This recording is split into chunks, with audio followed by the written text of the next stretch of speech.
വിജയയുടെ ഇപ്പോഴത്തെ സ്ഥിതി എനിക്ക് മനസ്സിലായി. ഈ നിലയിൽ ഞാൻ എന്താണ് ചെയ്യേണ്ടത്? ബാബു നിശ്ചയിക്കുന്നത് എന്തും ഞാൻ അനുസരിച്ച. ഇനി എന്നെ സംബന്ധിച്ച സകലതും അങ്ങോട്ട് ഏൽപ്പിക്കുകയാണ്.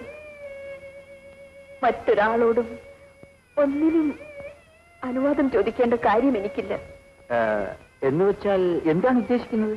നമ്മൾ തുറന്നു സംസാരിച്ചിട്ടില്ലെങ്കിലും അറിയാവുന്ന ഒരു കാര്യമുണ്ടല്ലോ. എന്തോന്ന്? എന്നെ കൊണ്ട് പറയിപ്പിക്കണമെന്നാണെങ്കിൽ പറയാം.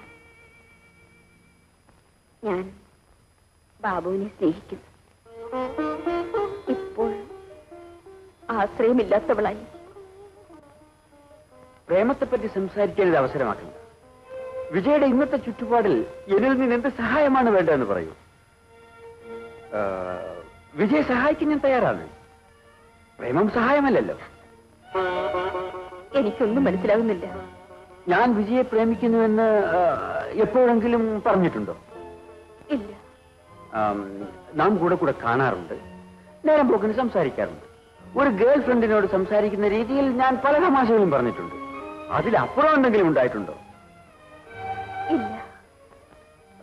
പ്രേമം ഉത്കൃഷ്ടമായ ഒരു വികാരമാണെന്നാണ് ഞാൻ വിചാരിക്കുന്നത്.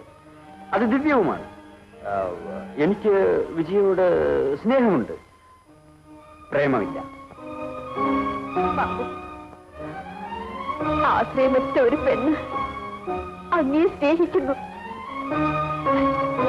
ഞാൻ ദുഃഖിക്കുന്നു Vijaya. I am so sorry.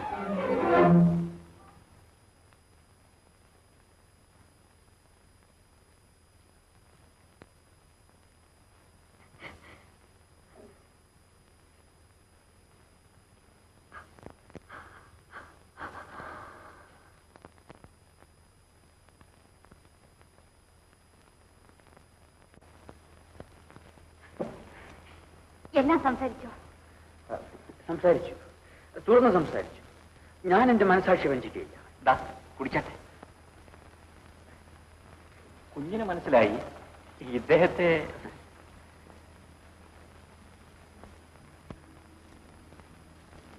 Ramu, മാളിക മുകളിലെ എന്റെ ലോകത്തെപ്പറ്റി പറഞ്ഞില്ലേ? അവിടെ ശേഷിച്ചിട്ടുള്ള എന്റെ ബന്ധുക്കളാണിവർ. ഈ നിൽക്കുന്നത് എന്റെ കൂട്ടുകാരി വത്സല. ഇത് ഞാൻ പ്രേമിച്ച പുരുഷൻ. ഓ, നിങ്ങൾ തമ്മിൽ എല്ലാം സംസാരിച്ചു കഴിഞ്ഞു. രാമു, എനിക്കൊരു കാര്യം അറിയാനുണ്ട്. ഞാനിവിടെ താമസിക്കുന്നത് ഇഷ്ടമാണ്? അല്ല, മറ്റെങ്ങും സൗകര്യമില്ലെങ്കിൽ താമസിക്കുന്നതുകൊണ്ട് വിരോധവുമില്ല. മിസ്റ്റർ ബാബു, വിജയുടെ താമസക്കാര്യം ഒന്നും തീരുമാനിച്ചില്ലേ? തീരുമാനിക്കാൻ പോവുകയാണ്. രാമു എന്നോട് കാരുണ്യം കാണിക്കാമെന്നാണോ? ഒരു മനുഷ്യന്റെ കടമ ചെയ്യുമെന്ന്. ആരും എന്നോട് കടമ കാണിച്ചിട്ടില്ല, കാണിക്കുകയും വേണ്ട. അവകാശമുണ്ടെങ്കിൽ ഞാനിവിടെ താമസിക്കും. രാമു, ഒരു പുരുഷനെ പ്രേമിച്ചിട്ടുണ്ടെങ്കിലും ഇനിയും സ്നേഹിക്കാൻ കഴിവുള്ള ഒരു സ്ത്രീയാണ് ഞാൻ. കുഞ്ഞുങ്ങളെ വളർത്താനുള്ള കഴിവും എനിക്കുണ്ട്. രാമുവിന് എന്നെ വിവാഹം കഴിക്കാമോ? നീ എന്താണ് പറയുന്നത്? നീ കേട്ട് കാണുമല്ലോ. അന്വേഷിച്ചു തരാനുള്ള കഴിവും മനസ്സിന് ആരോഗ്യവുമുള്ള ഒരു പുരുഷനോട് പ്രസവിക്കാൻ കഴിവുള്ള ഒരു സ്ത്രീ ചോദിക്കുകയായിരുന്നു, വിവാഹം കഴിക്കാമോ എന്ന്. പോകാൻ വരട്ടെ.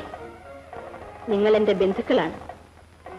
രാമുവിന്റെ മറുപടി അറിഞ്ഞിട്ട് പോകാം. ഒന്നുകൂടി ആലോചിച്ചിട്ട് ചോദിക്കൂ.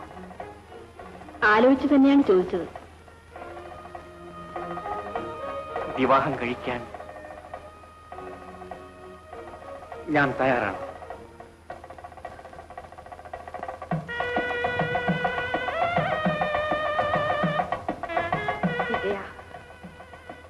നീ നിരാശ ബാധിച്ചവരോടെ പോലെ പെരുമാറിയാണ്.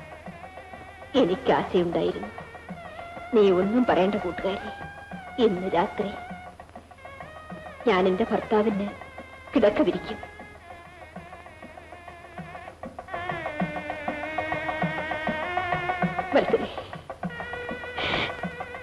നീ പാവപ്പെട്ട ഈ കൂട്ടുകാരി മറക്കരുതേ. ഞാൻ എന്നെ മാത്രം വെറുക്കുന്ന വിജയ. എന്റെ കൂട്ടുകാരിക്ക് അന്തി ഉറങ്ങാനുള്ള സൗകര്യം പോലും തരാൻ കഴിവില്ലാത്തവളാണ്.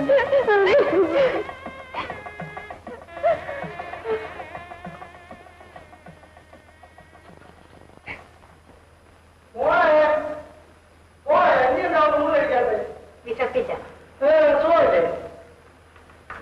എന്റെ സുഖവും ദുഃഖവും അച്ഛൻ എന്തിനറിയുന്നു? ഞാനൊരു പെണ്ണല്ലേ. എന്താണ് മനസ്സിൽ ഇങ്ങനെ പറയുന്നേ? ഭേദപ്പെട്ട വീടുകളിലെ സ്ത്രീകളെ അച്ഛനായാലും ഭർത്താവായാലും വളർത്തുമൃഗത്തിന് തുല്യമായിട്ടാണ് അച്ഛാ കരുതുന്നത്. നിങ്ങളുടെ സന്തോഷത്തിന് വേണ്ടി വേഷം കെട്ടിക്കും. അതിനുവേണ്ടി ആവശ്യമെങ്കിൽ സ്വാതന്ത്ര്യങ്ങൾ കൊടുക്കും. മറ്റൊന്നുമില്ല. ഓ, നീ എന്തോ മനസ്സിൽ വിചാരിച്ച് പറയുക. Something wrong somewhere. ഞാൻ അച്ഛന്റെ ഒരേ ഒരു മകളല്ലേ. എന്റെ ഒരു കൂട്ടുകാരി ഒരു ഒറ്റ ദിവസം കൊണ്ട് എന്റെ കൂടെ താമസിപ്പിക്കാനുള്ള അധികാരം എനിക്കുണ്ടോ? അതാണ് കാര്യം. ഏത് പെണ്ണിനെ വേണമെങ്കിലും നീ ഇവിടെ വിളിച്ചുകൊണ്ടുവന്ന് ഒരു ദിവസമൊക്കെ താമസിപ്പിച്ചു.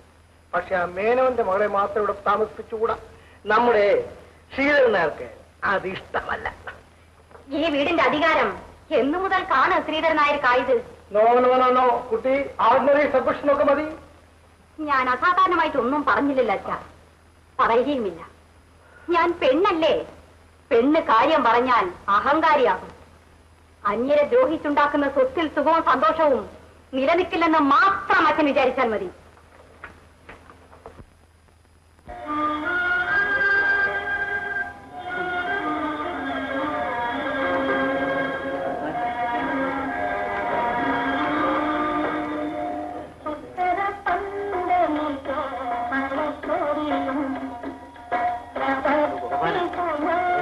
കാണുന്നു മുതലെല്ലാ ബന്ധത്തിന് അവകാശപ്പെട്ടാണെന്നും എല്ലാം ചതിയിൽ പറ്റിച്ചതാണ്. എന്തായാലും അവൾ ആള് മുടിക്കുകയാണ്. ദുരഭിമാനവും കൊണ്ട് നടന്ന് നശിക്കുക. ഏതായാലും രാമുടിയനി പെണ്ണിനെ വേണ്ടായി. 1000 രൂപയെങ്കിലും മുതലുള്ളൊരു പെണ്ണിനെ ഞാൻ വിചാരിച്ചാൽ ആരത് മിണ്ടാതിരോ ഗോപാല. സൗദാവിന്റെ ഭർത്താവെന്നുള്ള നിലയിൽ താൻ പൊങ്കച്ചു അടിക്കുമല്ലോ. മോളെ സൗദാമിനി, എന്തമ്മേ നീ വിളക്കൊന്ന് വേഗം കൊടുത്തു. കാർത്താണി മോളെ, എന്താ അമ്മേ നീ ഇങ്ങനെ ഇരുന്നാലും ആ പെണ്ണിനെ നിങ്ങൾ ഒഴിക്കാൻ പറ്റും.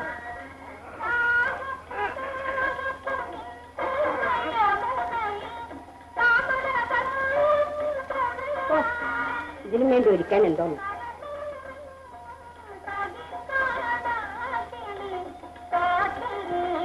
സാറ് വന്നാരെങ്കിൽ നമുക്ക് നിർത്താമായിരുന്നല്ലോ. എല്ലാവർക്കും കാപ്പിവെള്ളം കിട്ടിയോ? കിട്ടി. അതാ പ്രസിഡന്റ് വരുന്നുണ്ടല്ലോ. ഓഹോ,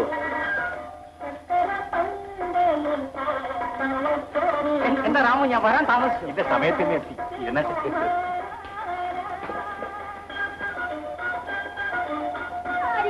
ഇല്ലാത്ത കാലത്ത് എന്തോ കല്യാണമാണ്. എന്റെ കല്യാണത്തിനാണെങ്കിൽ 37 അരി വെച്ച് ദൃഷ്ടാന്തമായിട്ടൊരു സാധ്യത നടത്തി. ഇപ്പൊ അരിയുണ്ടോ പഞ്ചാരയുണ്ടോ?